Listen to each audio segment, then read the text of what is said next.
an official in Medina goes missing. Bryon Macron went missing Friday under circumstances Medina County investigators have deemed suspicious. It was just days before Christmas in 2016 when a maintenance worker found blood in the Lafayette Township trustee's office and signs of a fight. Then, Macron's SUV turned up near Chippewa Lake just a few miles away. No sign of him until February, when a kayaker found him floating. His siblings, children, friends don't know what happened to him. Tori doesn't have a husband and I don't have a son. They're hoping investigators learn something soon. What happened to Bryon Macron and why? The former trustee's body was found in Chippewa Lake in February, and family members say they just want to know what caused his death. If he was the only person involved, then how is the cause of death undetermined? Preliminary autopsy results showed stab wounds on his body. Cause of death undetermined. But the coroner has not determined the cause of death or if the stab wounds caused his death.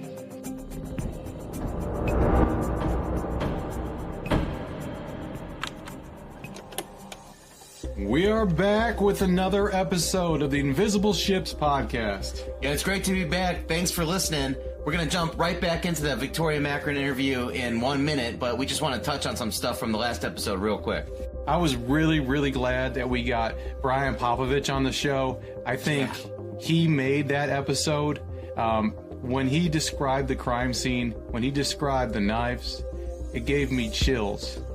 Yeah, that was a great interview, and it brought up a lot of kind of corroborating evidence from his witness account, and also he had some different takes on some stuff, so I think it gave us a lot more to kind of chew on.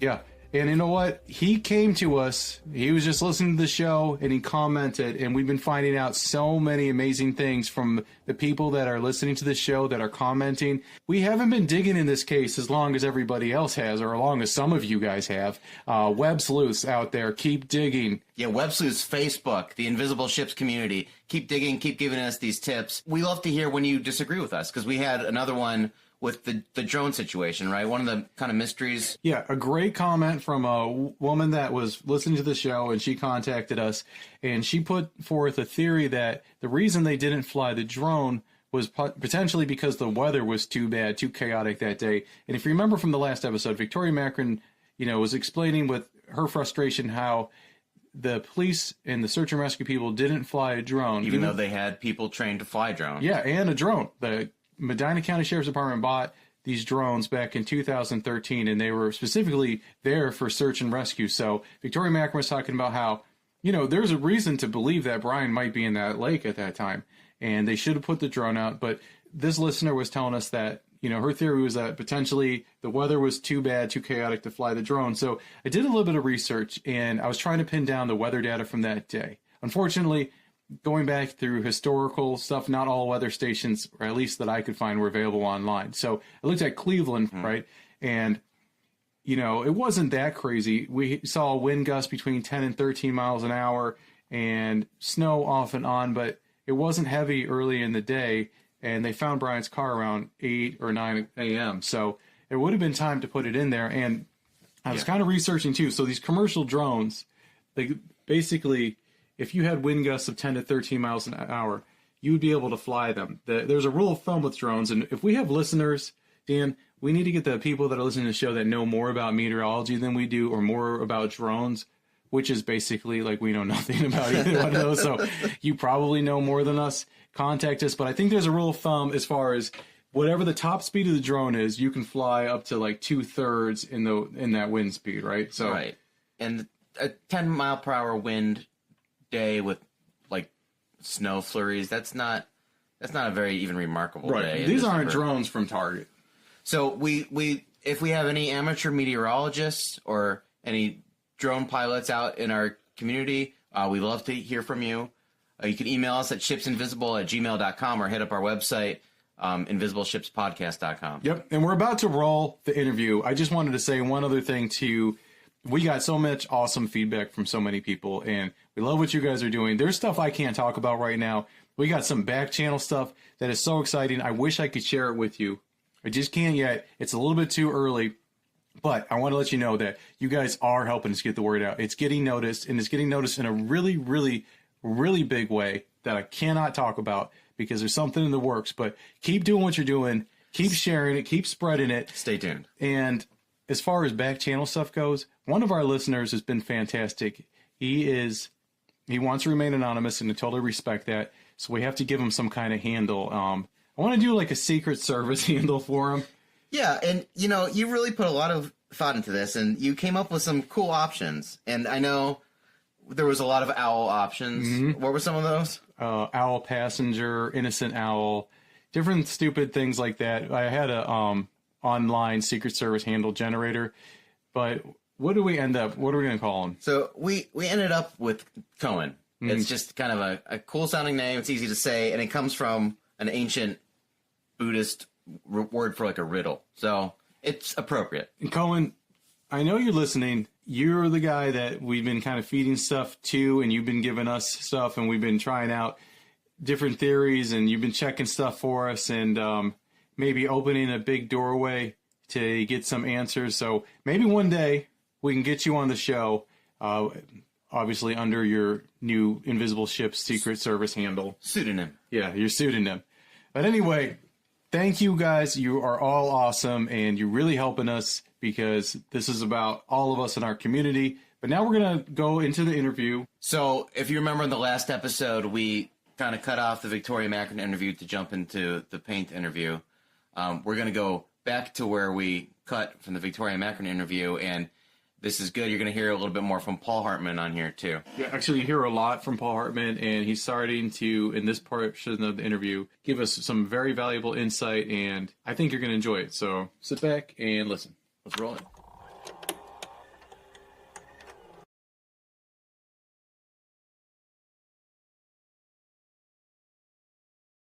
Right. So that goes to my beliefs of what was saying, that it was a horrific scene. Right, and that's, I mean, that definitely makes sense. I mean, and also, I mean, if that's the crime scene and he lost enough blood to eventually, lose his life, you have to lose a lot, Even if you take one cup and you spread it across the floor, it looks a lot worse than just inside the cup, A little bit of blood goes a long way. Yeah. And to lose enough to lose his life. Now, how about the, so they brought a painter in, and then they ripped the carpet up and took care of that, so there was basically no crime scene to go back and pull more evidence from. Does that sound about right? Correct. Yeah. So, the car, to find out? What? So the car, none of okay, that go was ahead. taped. Sorry, go ahead. To come to find out, none of that was preserved to taped. None of that was preserved, you said? Correct. Yeah, what did you say? Do they say the samples? Did they? So samples that they collected, did they still have those, right? That I don't know. You don't know? I don't know. Gets there, finds this crime scene, calls Sanford. Not 911. That's who he called. We never got a true answer. Okay. But Sanford kind of had his. He's been around this whole time. He's kept in the loop. Yeah. They find his car by pinning the OnStar, right? As far as I know, yet that's how they. And then they find his car. They said they found some blood in the car, right? Correct. Was the blood in the driver's seat, the passenger seat, the trunk? Do we know even where this blood was? I believe where they found it was the driver's area. Okay. And the gear shift. Okay. So as if Bryon possibly drove that car. Is that what they're trying to lead us to believe, or what? I don't know. Yeah. I don't know. Okay. Or someone that was attacking Bryon then drove that car. Because Bryon was a pretty capable guy, right? I mean, that's kind of like the article said. Yeah. He was a guy that could take care of himself. He had training from the Marines. Good-sized guy. Yeah. So someone that's not going to just get taken down by probably one person, right? Well, exactly. And that's why we think the way the slash was on the neck could have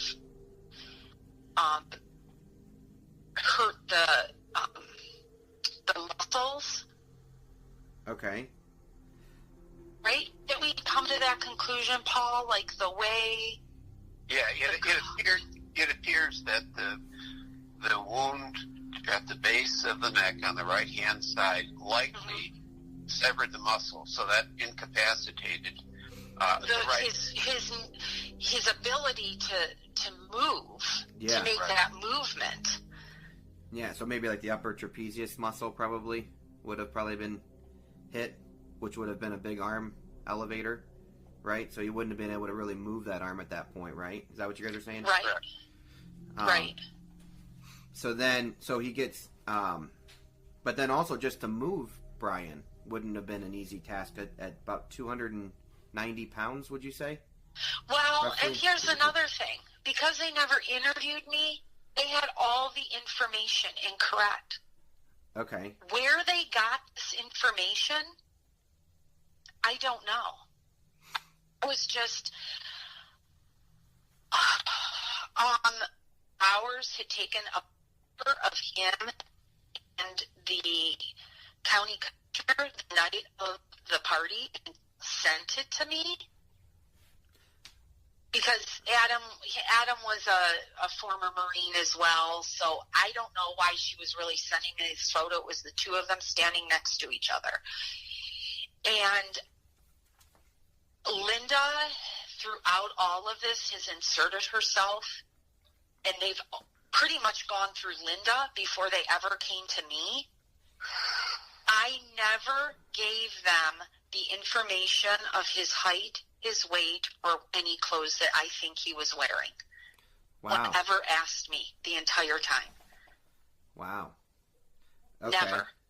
Well, what would you say his weight was? When all this information went out, and I had to make flyers, missing flyers, just before the polar bear jump, because I knew it was going to get some publicity down there, and it would be a turnout of a lot of people that live in the area. So I thought this would be a great opportunity to put his face up, the information. If anybody has anything, they can confidentially call.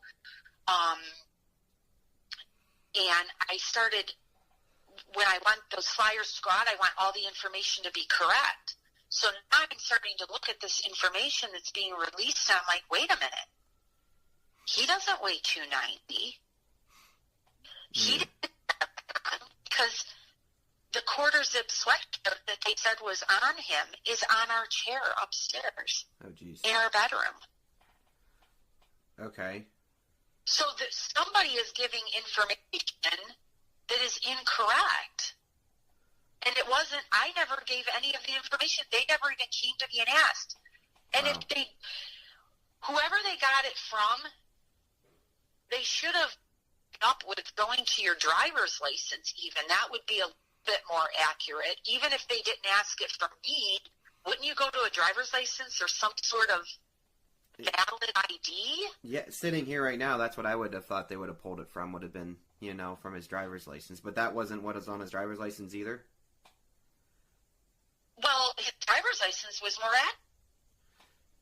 His driver's license, I believe I put him at, what did I put, was like 249.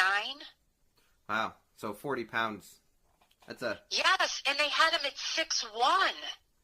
Bryon was not 6'1". Where, I don't know. And it leads me to believe that they were getting this information from Linda. And she's just giving out an estimation, just who is speaking off the Linda? top. Yeah, who is Linda? Yeah. Linda is, I'm his spouse. I'm the one closest to him. You come and ask me. Mm-hmm. But they didn't. They felt like they had it all figured out without you, it sounds like, doesn't it? Yeah, they were getting everything. They were going to her for everything. So, that's why this is just so... Yeah. Then the reason they were telling me BCI was involved. From the get-go? Every day. Like from when? Okay, so they were telling me from the beginning BCI was involved. And I started feeling, well, from the beginning I felt weird about this whole thing, like I can't trust anybody. But every day on my break, I get a break at 9:30, I would go out to my car and I'd make a call to the detective's Cartwright. And I'd say, do you know anything? Do you have any updates? If I thought of anything or I could think of anything that would help, I would tell him. He would always say, no, we don't have anything. We should know more by Friday. And this detective Cartwright is with who? He's with BCI or is he with the sheriff's office? He's with the sheriff's office. But Okay. then he would start saying, well, he said, we sent more into BCI, but we can only send 7 to 10 pieces at a time. And I'm thinking, wait a minute. I thought you said BCI was involved from the beginning. He said, yes, they are, but we can only send so much in at a time. I'm thinking, if they were involved and they came to the scene, they would take any information they needed. They would take any evidence. They would take it all. What do you mean you're sending things into them? Yeah. So that was sending up a red flag to me, like, and two, when BCI is involved on any crime, anything, you always see their van in front of the scene on the news. And I never saw their van in any photos of the town hall. So then I'm like, you know what? BCI was not involved. They never called them either. Yeah. So basically how BCI got involved was eventually they turned over, after they collected the evidence, the sheriff's department collected the evidence, they sent over so much that they wanted to be tested, and then eventually they ran out of stuff to test, and they said it was in BCI's hand. Is that what happened? Or how did they... It was in BCI in Richfield. That was the office that was handling it. And then when it got turned over, they claim it was BCI. That's where they were sending everything, BCI Richfield. The prosecutor told me he was taking it out of Richfield after the sheriffs conducted their investigation, and I put that in quotes. The prosecutor said he wants it further looked at. That was 2 years in, Paul, wasn't it? June? It was June of 2018 they turned it over. 2018, yeah. So it was 2 years later that they turned it over to BCI out of New London. Okay. And I asked why, and that was because someone for the sheriff's department worked at BCI, Richfield. Interesting. So someone that previously worked for Medina County Sheriff's Office now worked at the BCI in Richfield, is what you're saying? No, previous, I just said that they worked for somebody that worked for the sheriff's department worked for Richfield. Worked for the BCI in Richfield. Interesting. And then so the prosecutor wanted it sent to a different agency. Still within BCI, at a different location. And the items that were in the car were never searched in January of 2000. Wasn't it, Paul? Yeah, that's my recollection is that the tags on the bags you have were like January 15 or 16, something like that. It was what would be January of 17. Okay. Wasn't it? Yeah, I can look at the dates. It wasn't timely for sure. So several weeks later. It was a month. It was a month after. I do know that. So what things did they collect from the car? Well, they picked and choose what they wanted to send in, and they had returned a few items to me. It said a blanket and a pillow in the very back compartment. Now why would Bryon have SUV. Why would he have a blanket and a pillow in the back? Well, because and they asked me that. And I said, well, we had gone to football playoff games for the football team, and I know that's why the blanket was in the back. And the pillow just, we have kids or whatever, and it was thrown in the back. Okay.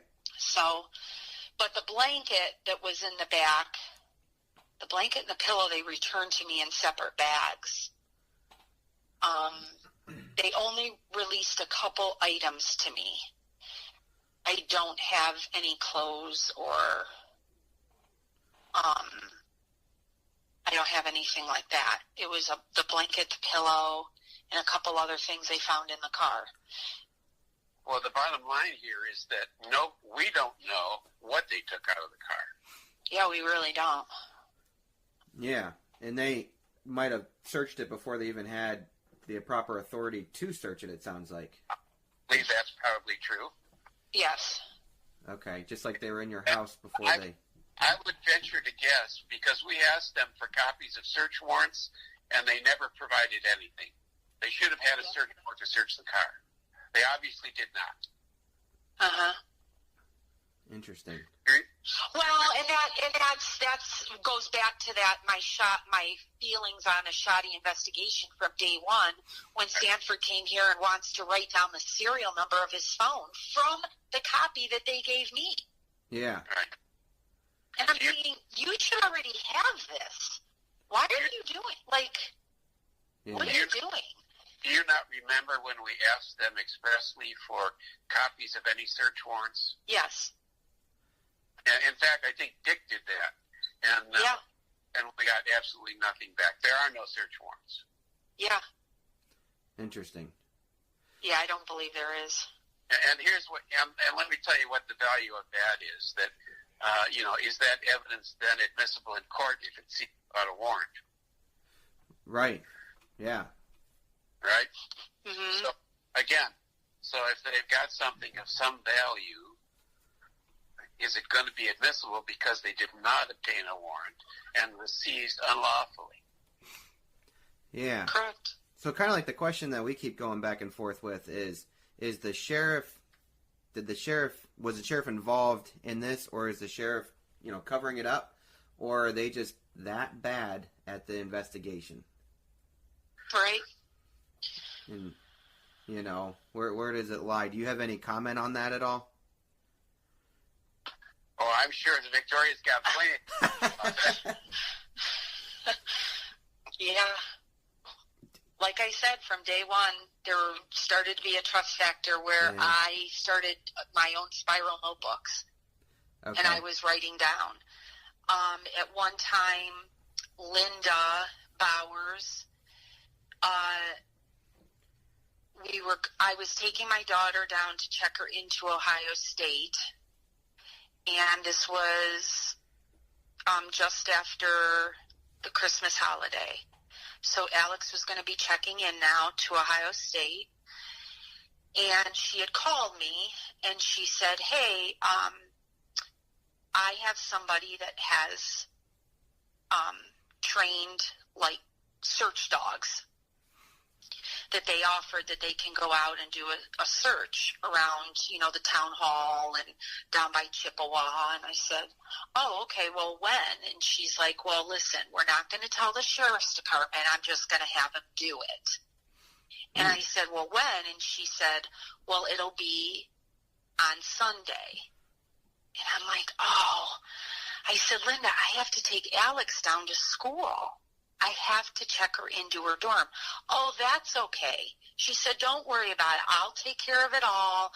I'll be with him.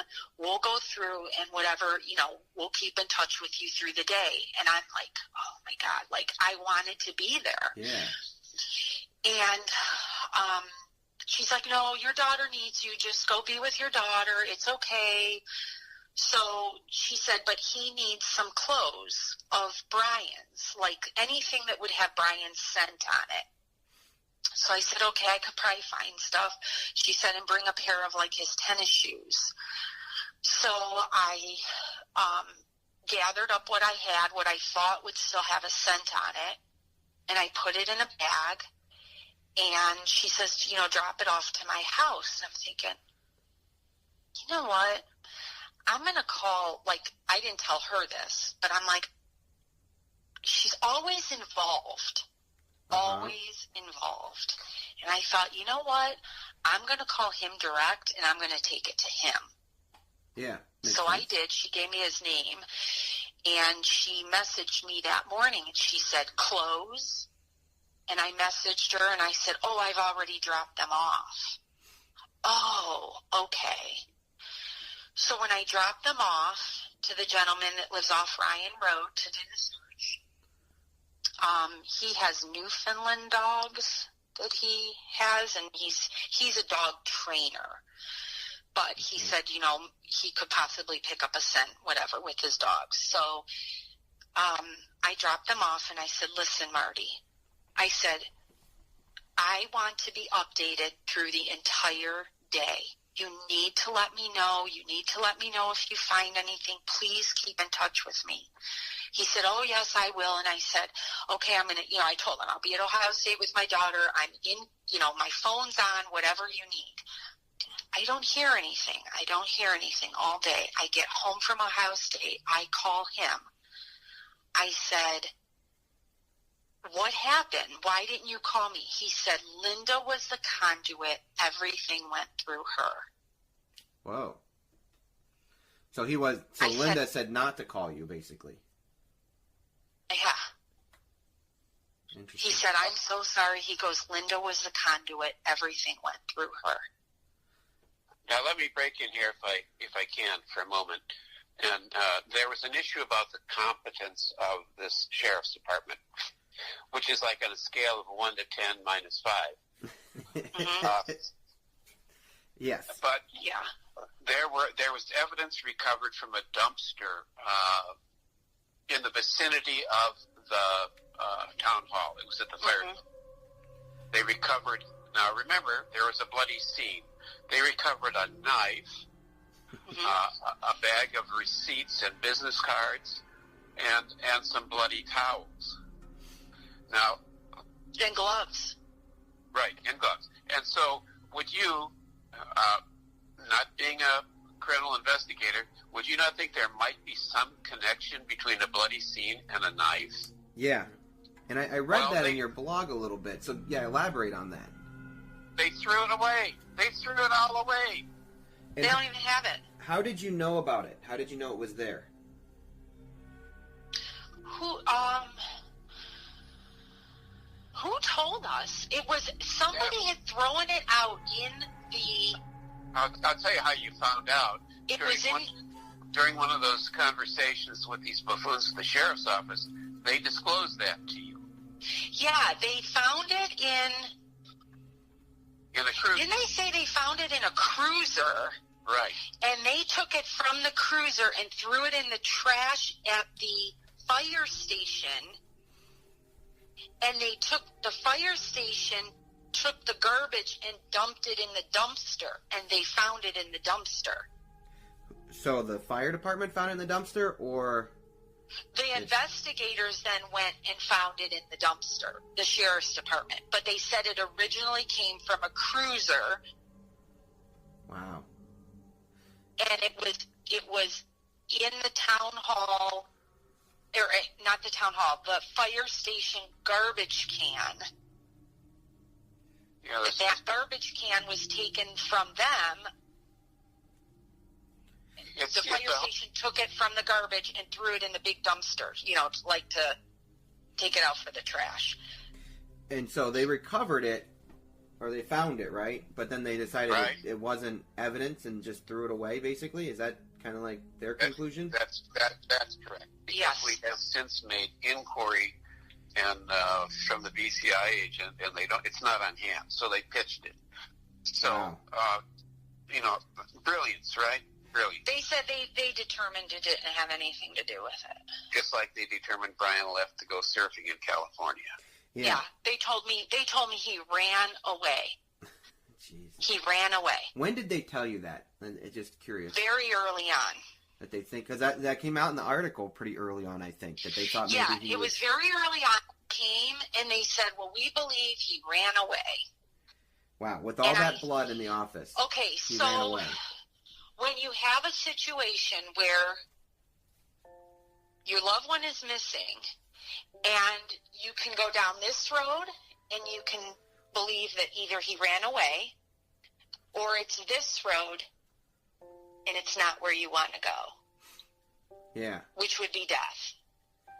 There's two ways. Either he ran away or he's not living, right? So which road would you want to go down? Okay, I'm going to try to say that then maybe he did run away. Why he would run away? I have no idea why he would run away. But I would want to believe that over the other. Yeah. So I'm thinking, do they have some type of evidence that says he ran away? I don't know. Because if they did, there's certain times like they can't tell you things that they might know. So I started to believe that. That I guess that's where I'm going. Why would he run away? And if he did run away, why? Well, here's the problem. You know, so...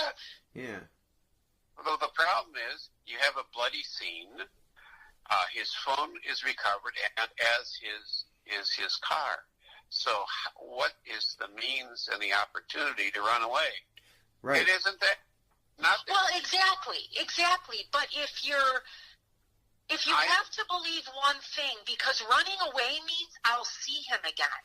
Correct. Yeah. Hopefully, I'll see him again. My children will see him again. But if you go down this path, it's not where you want to go, but it's death. Well, I don't. That's the end. That's that. Like, I understand what you're saying, but as an investigator, as it were, when you look at that, there's absolutely nothing that it doesn't support that. Correct. No, well, especially a guy who, I mean, it doesn't make any sense to run away. A marriage of 23 years, 3 girls, very well involved in the community. I mean, he's a guy that, I mean, all of his life revolves around really Medina. I mean, you know, he's a football coach. Was. I mean, he just, you know, you can see that. It's such a clear thing of the picture that I think we've all got of him. So, I mean, yeah, the running away didn't make sense. It didn't make sense. At all. Almost like to distract in a way, you know? Yeah.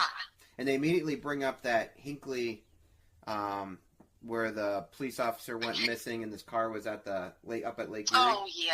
You know, they immediately put that out there. You know, is to just, but if they would have, if they knew, which they did, the amount of blood at that office, there should be no logical reason that I see. If you guys agree with this, let me know that they would say that he ran away. Correct. Yeah, but that's what they were telling me. That's what they wanted me to believe. Okay. And actually, you will find in one of the articles that cites an unnamed investigator who claimed that very thing. And on the basis of what fact is unknown to me. The one thing you have to understand here is the way these guys treated it at the sheriff's office, everything is speculation. Nothing is fact. Yeah.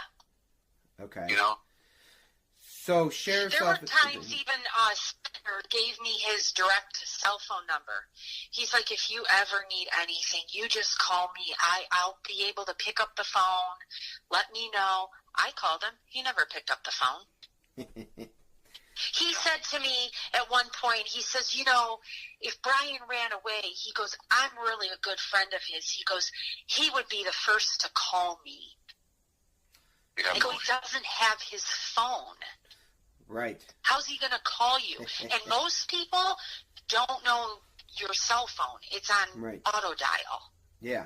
So Sentner and Bryon, what relationship that you know of with Sentner? Between Sentner and Bryon? Well, Bryon did ride-alongs. Bryon would go in. He had an access pass to the sheriff's department. He could go up there and talk to them at any time. He didn't need an escort through the building, basically. So he could go up there at any time and talk to them about whatever. They were our police force. Yeah, because Lafayette Township doesn't have a police. Lafayette at the time used the sheriff's department in contract for our police service. So a lot of times they'd have issues or, what the costs were going to be, whatever. Whatever they shoot the breeze, he became friendly with them. He'd go out on SWAT calls with them. So Sentner knew Bryon very well, but did they ever have any, did they go get together outside of work at all or anything? I think you need to back up there. Yeah. I don't think he knew Bryon very well. Okay. I think they were casual acquaintances. Sure. Okay. Sure. Did they go out and do things together? No. Outside of work, business, no. Okay. And then, real quick, let's cover Bryon's job as the wholesale jeweler. Uh-huh. So in the article was first coming out, it was and different people that I personally, just kind of polling the community on. It's well, I wonder if it's something to do with that wholesale jeweler. That he could have been carrying loose diamonds. He could have had a lot of money or something like that. Can you comment about or give me a little background on what Bryon's job was like, what it entailed, what dangers it had? Bryon was insured to carry the jewelry. Most of the jewelry did not have centered stones, which that has changed over the years because years ago there was a center stone that was a real diamond. But because of the cost of diamonds and the insurance and people were getting robbed, they've changed the way that they would travel. So most of what Bryon had were mountings. So they would have either a CZ in the main mounting, like if you want to see what the whole stone looks like, if it has diamonds on either side, then there would be a head in the center with a CZ because it cut the cost down of the ring. Uh-huh. But the side stones were always real, those diamonds. They've also changed the way they weren't as, when they would travel now, they started making the castings, they weren't white gold or yellow gold anymore. They were making them out of sterling silver because that cut the cost down. So it made the industry less vulnerable to robberies and things like that because they were cutting the costs of. So if Bryon would go, Bryon was their company manufactured for the store that Bryon would sell to. So he would go into a store and say, here's my line. What do you like? The customer would say, oh, give me 10 of these, 10 of these, 7 of these, and he would distribute them to his stores. So he would have those on hand, or would he have to go get? No, they would order them. Like his was the sample line, but the sample line was, like I said, sterling silver and CZs, but then when it was manufactured, it would be sent to them direct, and it would be the real diamonds with white gold or yellow gold, however they preferred to. So he never delivered it or never took the money directly? He was just kind of like an in-between guy demonstrating it, showing it? Yeah, he would show the jewelry to the store. Bryon dealt with mostly your mom and pop stores. There's other stores that or other sales guys that would do what they call the majors, which is your chain stores like Rogers, Sterling, J.B. Robinson, that type of. Yeah. Bryon dealt with the mom and pop stores. They might have 2 or 3 stores in one state. So he had states all over, East, West Coast, and in between. So he would travel he'd travel by plane, he wouldn't just travel regionally, to go to these places? He would travel locally. He had a lot of local customers, but he would also travel, across the United States, wherever his customers were. What? He had built a good customer base over the many years and very trustworthy. Anybody you talk to, they loved Bryon. He was an honest, straightforward guy, and they loved him. Yeah. What dangers with the job? So obviously you said that, not caring nearly as much as you used to do as far as... There was still danger. I mean, you'd go through, he said at certain times, like they'd go through checkpoint because they carried it in a roller bag or a large duffel bag. Uh-huh. And they would come in trays, like these plastic trays, and then they'd be Velcroed with like these straps. So he'd have numerous trays in each stack, and then they'd put them in their like roller bag, and they were only insured up to a certain amount, so they couldn't carry over that because that would be a liability then. So, they had an insurance company that was, insured them through the company, but there were times when he would get to the airport and you'd get somebody through TSA and go, hey, oh my God, look at this jewelry. And he'd look at them and say, could you please shut your mouth? I don't need a flashing light on the top of my head that I have a bag full of jewelry. Yeah. So but there was. I mean, you'd have to be careful, going into, there were guys that were hit and robbed. I mean, if I can interject here, too, it's known that he carried a firearm when he was traveling locally. Okay. And that gun is missing. It was stolen during the homicide. Mm-hmm. Okay. Which is, that's and he made reference to that. We found that out because his cousin has a jewelry store. Correct. And his cousin's son saw the gun that Bryon was talking about. So you didn't know about the gun until all this has happened? Right. Till the cousin. I mean, I know he has a gun here. And I have that. And that's in the safe. But that's not the gun.